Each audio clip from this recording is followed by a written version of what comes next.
पावसाळा चालू झाल्यापासून आमच्याकडे आज पहिल्यांदाच एवढा मोठा पाऊस पडला आणि पाऊस पडत असेल तर सगळ्यांनाच आठवण येते ती म्हणजे गरमागरम भजी आणि चहाची. त्यात आज रविवार, ऑफिसला आणि शाळेला सुट्टी, सगळे घरीच. मग फरमाईश आलीच गरमागरम भज्यांची. पावसामुळं भाज्या आणायला जायला काही जमलंच नाही. फ्रीजमध्ये पाहिलं तर एक मक्याचं कणीस आणि 2 बटाटे होते. मग म्हटलं की त्याचीच भजी बनवूया. तर पहिल्यांदा बनवूया स्वीटकॉर्नची भजी. तर त्याच्यासाठी मक्याचं कणीस सोलून घेतलं, स्वच्छ धुवून एका पातेल्यात घातलं. त्यात थोडंसं मीठ आणि पाणी घातलं आणि 3-4 मिनिटासाठी हे थोडंसं शिजवून घ्यायचं आहे. खूप जास्त शिजवायचं नाही. शिजल्यानंतर एका चाळणीवर अशा प्रकारे काढायचं, पाणी निथरून घ्यायचं सगळं आणि एका भांड्यामध्ये काढून घेतलं. नंतर त्याच्यामध्ये अर्धी वाटी बेसन पीठ घातलेलं आहे. आता बेसन पीठ याच्यामध्ये बघूनच घालायचं. हे मिक्स करून घ्यायचं आधी. बेसन पिठामध्ये हे कॉर्न चांगले कोट झाले पाहिजेत एवढंच घालायचे बेसन पीठ त्याच्यामध्ये. नंतर त्याच्यामध्ये छोटा अर्धा चमचा हळद आणि छोटा 1 चमचा लाल तिखट, थोडासा ओवा, कोथिंबीर घातली. याच्यात चवीनुसार मीठ घातलं आणि हे एकदा मिक्स करून घ्यायचं. याच्यामध्ये पाणी खूप कमी वापरायचं आहे, त्याच्यामुळं अंदाज बघून पाणी घाला. पाण्याचा थोडासा शिंपडा दिला याच्यावरती आणि मिक्स करून घेतलं. आता हे थोडंसं घट्ट वाटते, त्याच्यामुळं मी याच्यामध्ये अजून थोडंसं पाणी घालणार आहे, 1-2 चमचे एवढंच. खूप जास्त पातळ हे करायचं नाही.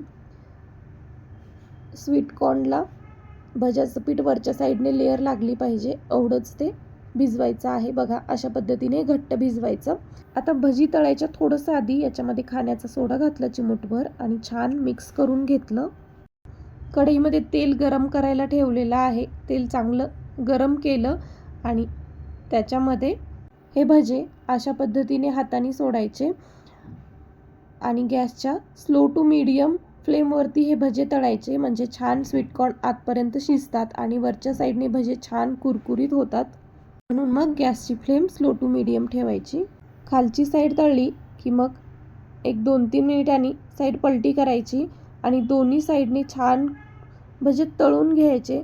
थोडासा लालसर रंगावरती तळायचे, म्हणजे छान कुरकुरीत होतात भजे आणि टेस्टीसुद्धा लागतात खायला. थोडंसं जरी पाऊस पडला तर लाईट जायला कारणच लागतं. मग काय, लाईट सारखी येत जात होती, त्यामुळं व्हिडिओ शूट करते वेळी ब्राईटनेस थोडा कमी जास्त झालेला आहे मध्ये. तर आता बघा हे भजे छान लालसर रंगावरती तळलेले आहेत, वरच्या साईडने छान कुरकुरीत झालेले आहेत आणि आता हे मी काढून घेणार आहे आणि बाकीची राहिलेली भजीसुद्धा याचप्रमाणे तळून घेतली. तर इथे ही स्वीटकॉर्नची भजी तयार झालेली आहेत. आता बाजारात मक्याचं कणीस विकायला येतच पावसाळ्यात, तर अशा पद्धतीने ही कुरकुरीत स्वीटकॉर्नची भजी बनवून बघा, खरंच खूप टेस्टी होतात. सॉस किंवा मग पुदिना आणि कोथिंबिरीची चटणीसुद्धा बनवू शकता. आता पुढचा भज्याचा प्रकार बघूया, ते म्हणजे बटाटा भजी. तर बटाट्याची साल काढली, स्वच्छ धुतला आणि अशा प्रकारे त्याचे पातळ स्लाइस करायचे. आता एका भांड्यामध्ये पाणी घेतले, त्याच्यामध्ये मीठ घातलं थोडंसं आणि त्या पाण्यामध्ये हे बटाट्याचे स्लाइस टाकायचे. याच्यामुळं बटाट्याचे स्लाइस मऊ पडत नाहीत, लवकर काळेसुद्धा पडत नाहीत आणि या बटाट्याच्या स्लाइसमध्ये मीठ छान आतपर्यंत मुरतं आणि भजी टेस्टी लागतात, म्हणून असं मिठाच्या पाण्यात ठेवते मी. आता पीठ भिजवूया. तर त्याच्यासाठी अर्धी वाटी बेसन पीठ घेतले. हे भजी बनवण्यासाठी खूप जास्त बेसन पीठ लागत नाही, कारण बटाट्याच्या स्लाइसवर एकदम पातळ अशी बेसन पिठाची लेअर आली पाहिजे, म्हणून पीठ जास्त लागत नाही. आता बेसन पिठामध्ये लाल तिखट, हळद, मीठ, ओवा घातला आणि गुठळ्या न होऊ देता हे पीठ भिजवायचं.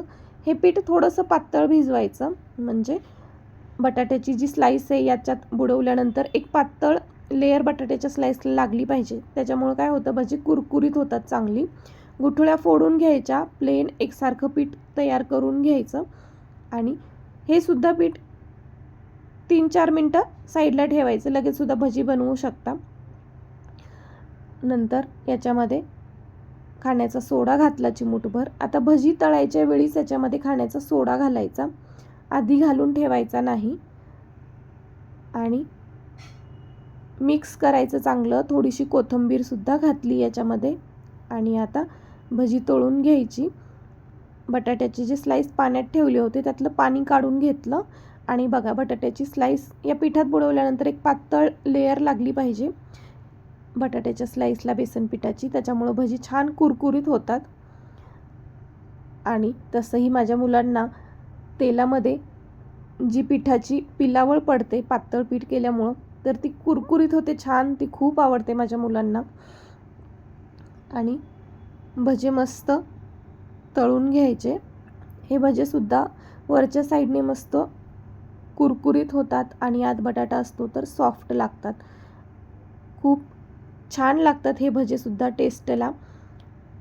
आणि बाकीची बटाट्याची भजीसुद्धा अशाच पद्धतीने तळून घेणार आहे. तुम्ही कांदा भजी, काकडीची भजी किंवा पालकची भजी या पावसाळ्यामध्ये ट्राय करू शकता. पण त्याचबरोबर ही स्वीट कॉर्नची आणि बटाट्याची भजीसुद्धा ट्राय करा. खूप टेस्टी लागतात ही दोन्ही भज्यांचे प्रकार. भज्यांसोबत मिरची फ्राय केली आहे आणि मी इथे पुदिना आणि कोथिंबीरीची चटणीसुद्धा बनवली होती. सोबतच मी गरमागरम चहासुद्धा बनवला होता. अशी कुरकुरीत भजी आणि गरमागरम चहा एकदम मस्त कॉम्बिनेशन आहे पावसाळ्यासाठी. तर ही भजी बनवून बघा आणि व्हिडिओ आवडला तर व्हिडिओला लाईकसुद्धा करा.